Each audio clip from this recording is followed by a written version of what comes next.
and welcome to this special edition of Eye on St. Lucie. Today we have the honor of having Miss Carol Hilson, school board member from District 2, here to talk with us a little bit about, share with us some information about herself and some of the great things that are happening in the school district. So welcome. Thank you. I'm glad to be here. Glad that you're here. Why don't you start by introducing yourself to the viewers? I am Carol Hilson. I grew up in St. Lucie County, and I have 3 daughters who attended the public schools in St. Lucie County, as I did. 2 of my older daughters became teachers. One is actually a speech pathologist in an autism center, my oldest daughter now. So she had a good start in the school system in St. Lucie County. Wonderful. And is still serving children in her community. I would say that my ideas of running for school board, which I ran for school board in 2000, Okay. so it's been 20 years, probably came from my background of being raised in St. Lucie County and having my own children attend the public schools. And actually, people that knew me kept saying, you need to run for school board. Mm-hmm. And I'm also the director at Community United Methodist Church Preschool. Okay. And I've been there 32 years. So I've worked with early childhood from 1 to 5-year-olds, including VPK. And I was involved in that at the time. And people that knew me from that experience kept saying, you'd be great in the school board. And so that's history now. Wonderful. So you have a long history of Yes. working with children and advocating for children. Yes. And being a mother yourself and Yes. having students in our school system really paved the way for your work that you're doing as a school board member. Yes. Wonderful. Talk to us a little bit about some school district accomplishments that you're particularly proud of. You know, when I think about that, it's going to really surprise people, but I think back in 2010 when I was the chairperson in the St. Lucie County School Board, and we had an issue that was very touchy that came before us, which was the Get Real About AIDS curriculum. And there was such a pushback in the community. There was racial profiling. There was all types of profiling at the time about AIDS because there was less known about that disease than we know now. And it took a very courageous school board and superintendent to push ahead and say, if our rates of AIDS in St. Lucie County are higher than Broward, Miami-Dade, then we need to be, involved in help with this situation. So at the time I was quite involved with the health department too, because I sat on several different boards with health and wellness with our children in the school system. And so we really grabbed a hold of that and said, this is about health. This isn't about sexuality. This isn't about profiling a certain race or gender. This is about our kids. And as it turned out, we had literally hundreds of people that came in into the school board meetings, and unscheduled speakers and scheduled speakers. And it really took, again, a lot of courage for me personally, because I came under attack. And my other job working in a church, my minister came under attack because of my work of what I thought was correct. And she was it was a woman minister at the time, very supportive, for our community. And what's happened through that vision of the St. Lucie County school system and our board, our superintendent, and our staff, we were able to get a hold of what the issues were, do a lot of preventative measures, introduce the curriculum through Discovery, Get Real About AIDS, and we saw a dramatic decrease in our AIDS rate in St. Lucie County. So it was as though we really were that village in St. Lucie, because if the school board had not championed that, I don't know what would have happened, because there were people that just didn't want to get involved. Right. And that, when I look back at my career in the school system, to me that was meaningful, because I believe we saved children's lives. This was a lot more critical than some of the things that I think I've been involved in, and I can look back. And this was about health and safety with children, and that's my number one priority as a parent and as a school board member, is keeping kids safe. Wonderful. And like you said, it's so much bigger than education, which we know is super important. It's about saving lives. Thank you for sharing that. Any other recent accomplishments that you're particularly proud of? my 5 grandchildren. When I look at my accomplishments, my mind always goes to my 3 daughters. Aww. And I was a single parent. And it was a very hard financial, emotional struggle for me. And I have used that as a stepping stone in my preschool, because I deal with a lot of families in poverty and families dealing with, it seems like, and our center, our preschool, is like a microcosm of the public school system. So I deal with grandparents raising children. I deal with foster parents raising children. I deal with many children that have been traumatized, special needs children, and we provide therapy on site at our preschool. So everything that I'm able to do there, I can share with parents what has helped me on my journey. Everybody has a story. Everybody has a journey. I know what it's like to live in poverty. I know what it's like to fight for your children to get into college. And my children went to college on Pell Grants and scholarships and worked their way through college. Not every child is capable of just going to college and having the way paved. So when people are despondent or upset, I can always use my own life to say, well, this is what I did and this is how I found help. A lot of people don't know about scholarships and available help in our system. And so I think what we do for the parent, we do for the child. What we do for the child, we do for the parent. And so having a heart that is generous and wanting to give only improves our community.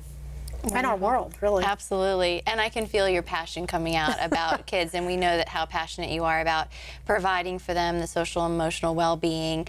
What are some community agencies and organizations that you're involved with? Well, I'm very involved with the Early Learning Coalition, and I was on the board for 10 years, and I'm getting ready to get back on the board because that was something that it kind of dovetails with our preschool, but also they are the champions for children as far as the curriculum you use, but even farther than that, they do serve the whole child. They have programs for children that might have dental decay, abscesses, and we know how serious an abscess can be. I've had children that have come, and we've had them in the school system as well, that'll come to my center with a tooth actually rotting into their gums. And we ask children to perform in a certain way in our school or a preschool.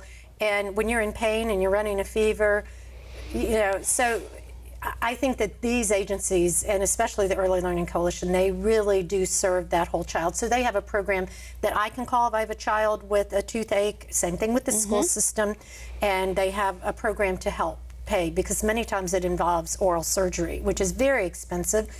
And some of our parents don't have the gas to travel to West Palm or places that they need to go to get service for their children, and the coalition can help with that along with Medicaid.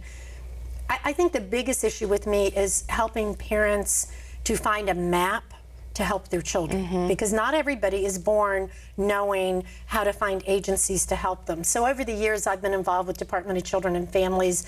I was with a group and we looked at death in young children and preventing some of the things. We know that certain ages, children have a likelihood to be physically abused more than at other ages. And we kind of break it down scientifically, and then hopefully we put money into those agencies in those areas that really are life-saving for children. I've become involved with the USDA, the food service, because our center does that. And it means to me that children in poverty, which we do in our school system, are getting good, fresh food that is balanced correctly with the vitamins and their minerals and healthy for them. And that's so important, and we talk about all the time. That may be the only good meal or 2 meals our children in the school system get in a day. And then I'm very excited about the backpack program that some of our schools have. I think the Elks Club works with that, the Fort Pierce Elks, many different organizations, and make sure that kids have food to take home for the weekend for the whole family. Absolutely. That became very important to me. I tutored at one of our alternative schools years ago. It's since closed. It was in the old Garden City Elementary. And I remember the principal, Mildred, telling me that they had arrested a second and third grader for breaking into cars, stealing change, 2 children that attended the school. And they were left at home with no adult. And so as we start to dig, down into it, we find out those children were hungry. And so even before the backpack program, that was a very courageous principal that made sure those 2 little boys went home with a satchel of food for the weekend. She was a pioneer. Right. And I love that. I think so many, probably all our principals are pioneers in so many ways. But instead of punitive, I'm a big believer in the carrot, less of the stick, more of the carrot. Because children do things for a reason. And if I were hungry, I'm sure I'd be searching for money as well. Sure. So what we do impacts children's lives. We have the ability to create happy, healthy adults. And what a responsibility. Absolutely. There is none greater nor more important. So you're involved with a lot of agencies that really focus on the whole child. Right. The school district, the schools really are focusing on the education side of it, pick up some mental health, those sorts of things. But you're filling in the gaps where maybe they don't have the proper medical care or food. And we know how important it is for our students to come to school feeling healthy and so that they're not hungry, so they really can focus. The other thing that you mentioned is really connecting families with those services. We know we have a lot of agencies wanting to help and providing support for families, but if families can't access that, it's very difficult. Correct. And that's something that I do work with children with special needs. I have occupational and speech therapy on site, so the therapists are there to help the parents. But if you take a child, the family's in poverty, and then you add a disability or an emotional problem, that is a recipe for a child to end up being abused. And so I don't think you can start intervention. Our children are a year old. My youngest children, we start at a year doing that intervention, and then we work with the school system. If it's a child that needs ESE pre-K, then we help make those connections with fiddlers and 211. There's so many agencies, but again, we think that parents are just born knowing how to make these connections, and it's our job as a school board to do that. And I think that's a very powerful thing that we're doing, and we're adding more for mental health, more and more. We know bullying's an issue, so we're adding more mental health counselors in our school system, and it's just interfaces beautifully what I do with one job to the other. It's really nice to have that ability that I can have information to pass on and make those connections for parents. I had a young girl years ago that was 14 and had a 1-year-old baby, which in my mind, she was 13 during the time she was pregnant.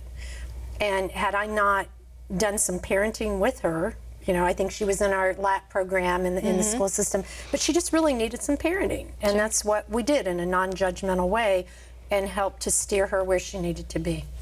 That little boy is our future. Absolutely. So, and she is as well, you know. Wonderful. What do you see on the horizon as a challenge for public education?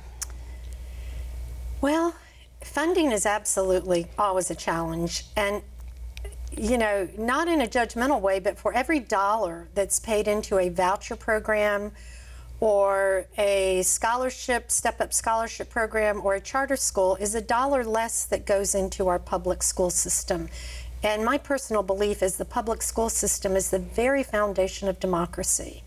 And as we see the corruption and the corrosion of public school systems throughout the United States, we're going to see questions of democracy being threatened in a way that I've never seen in my lifetime, to the point that we have reports from other states that have actually allowed politically for their curriculums to be changed, history to be changed, science to be changed. I would be very concerned. I am very concerned, and I will hope that other people understand what we do is a nonpartisan communication of education with students. And I get a little upset when I hear people say, well, the problem is you took God out of school. Nobody took God out of school. I mean, my kids were able to bring their Bibles to school if they wanted to. They actually had Bible study after school at Lincoln Park that my youngest daughter was involved in. Every school they went to, nobody said you can't bring your Bible to school. And so there's this misnomer of somehow the public school system is anti-Christian, and it couldn't be farther from the truth.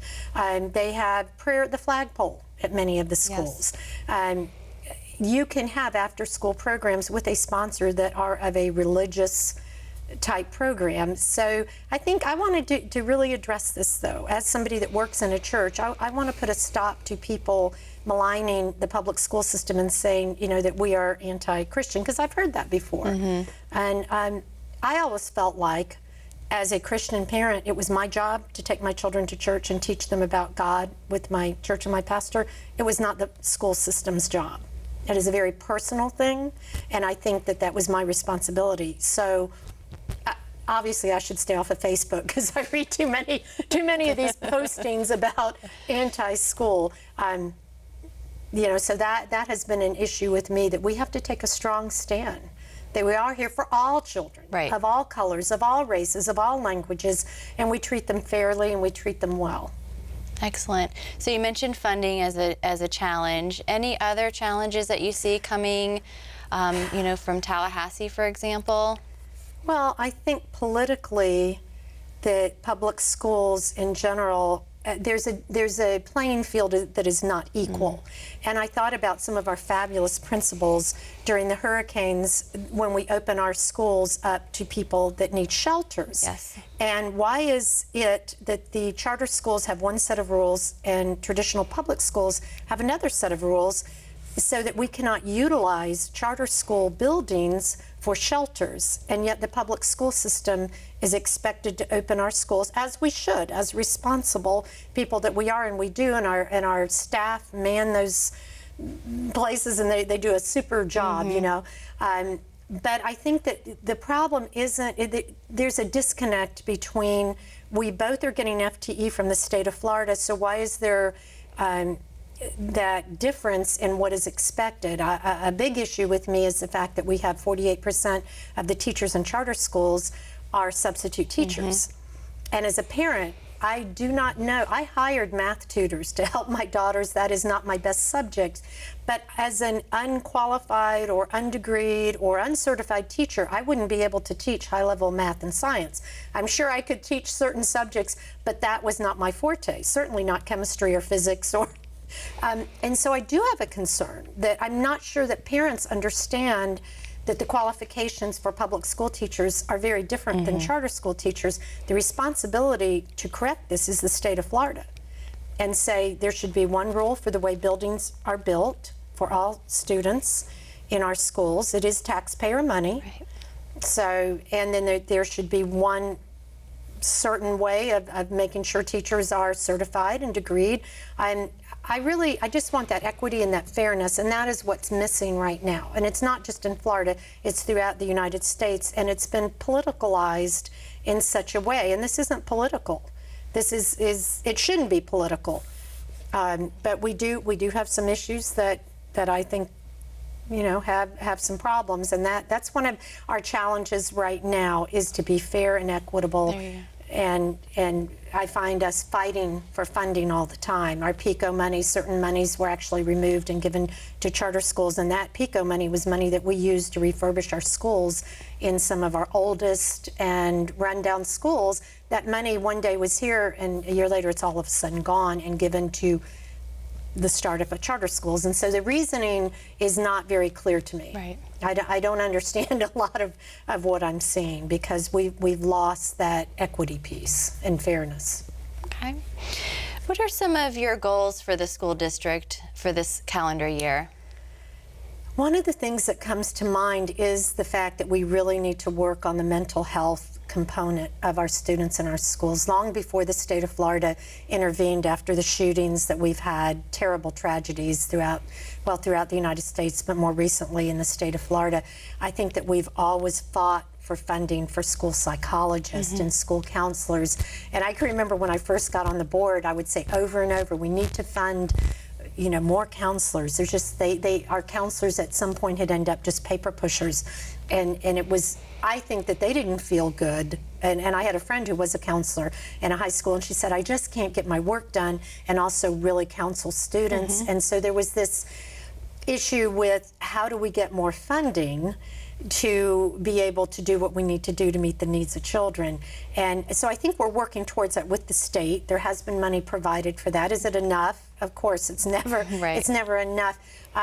But do have a concern, I do, with the mental health, and I don't think people in our community understand that we Baker Act children on a regular basis every week. Even young children have to be removed from school because they threaten to hurt others or they threaten to hurt themselves. And so once again, the school board has to step in and do the whole child work that we are trained to do. But it tells me that somewhere the needs of the parents and the children are not being met. Right. And it is so overwhelming. We cannot be all things to all people. You know, I've had teachers say to me, well, I just can't be everything. I feel like I have to be the nurse, the doctor, the psychiatrist, and not just to the child, to the parent too. And so the funding, you know, I think I've met with legislators and they say, no matter what, you always say there's not enough funding. But I think the categoricals are a lot of our problems because we are tied within a certain range. If we want to spend money, and I think I had talked about the fact at one point it took the legislature a while to catch up with what we're doing as far as moving forward with students that are doing all the internet and gaming and all the computer age has taken over our schools and our communities, and we did not keep up with it legislatively. And so when they would allot money, sometimes it wouldn't take into the factor of this is for internet or this is to support a STEM program, or, you know, it may have been something like books for a library, period, and we cannot deviate from, and I love books and I love libraries, but we have to move a little bit faster to keep up with this generation. And so when you do categoricals, it just ties us to a place that we don't want to be. We need to give local control. We were elected as a school board because the people of this community felt that we had the wisdom and ability to help to run the school system. And we are constantly being pulled back and not allowed, or our staff, or the superintendent, to do the job that we have been put in place to do. And that is a grave concern to me, that if you keep giving us categoricals, we cannot meet the needs. And we know our local community. Our legislators don't really know our local community the way we do. Just a little more flexibility with how we can spend the money that we do get. Yes. Is there anything else you want to add, share with the viewers? Just basically that I think there's some misunderstandings sometimes about the way our board works. Okay. And because I will have people ask me about other counties, and they'll say, well, do you all really get along? We don't see you fight or throw things at each other or yell or curse or any of the things that we've seen in other counties. And I've actually witnessed firsthand at a training as a newbie and was shocked to hear board members from another county calling each other horrible names that I'd wash their mouth out with soap if they they shouldn't say those things to each other as adults. But the board really does have a cohesiveness with our staff, with our superintendent. And I think that I used to say that we always leave our axe to grind and other things at the door when we come in to do the work for children, whether it's our party affiliation, whether it's our certain things that we think would interfere with our judgment. You have to put that aside and do what's right for the community as a whole and have that village mentality. We are a village. But everything that people do see of the board is very connected. We have a lot of respect and care for each other, and if we disagree, we're able to disagree agreeably. And it's maybe for 20 years I've worked with different board members, and we've always had that incredible respect for each other, because you don't accomplish anything without respect. And the superintendent, of course, I've worked with amazing superintendents, and Mr. Gent is incredible, and he is just a great role model, I think, to all of us. Well, thank you so much for sharing that. It is, it's just so evident that the support that the school district gets from the board has really helped the school district propel forward in all areas of graduation and student achievement. And, so I know that everyone is so appreciative of that, and it's okay to disagree, but we can do so respectfully, and people have different opinions, and that's okay. Well, then the other thing is we were elected to serve, not to be served. And that was an issue for me when I first got elected, that people treated me different. I didn't want to be treated different. I just wanted to be one of the crowd. And I remember Dr. Gaines, our long-time school board member, who was my mentor, Dr. Sam Gaines, and I love dearly. And he said, "You'll never be the same. You've been elected. You are different. You will always stand out." And I said, "Just watch." Well, thank you so much for your time this afternoon. Appreciate it. I enjoyed it. Thank you. That's all for this special edition of Eye on St. Lucie. We hope to see you next time.